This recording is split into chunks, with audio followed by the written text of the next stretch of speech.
All right, let's finish up this section by looking at a few very useful shortcuts for writing code fast.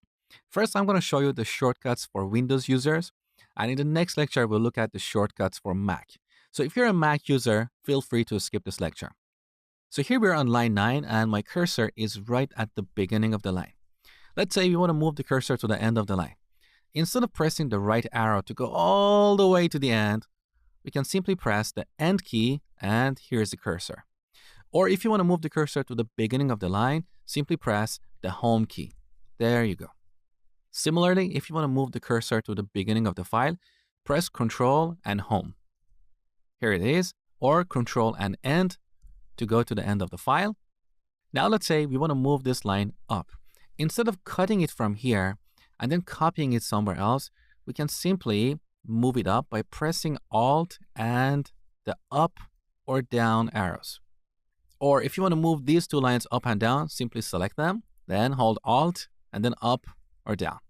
Very easy. Now, if you want to duplicate a line or multiple lines, simply select them. Now hold down Shift, Alt, and then press the down key. You can duplicate it as many times as you want. There you go. Here's another useful shortcut. If you want to convert this line or maybe these two lines into a comment, simply hold down Control and press slash.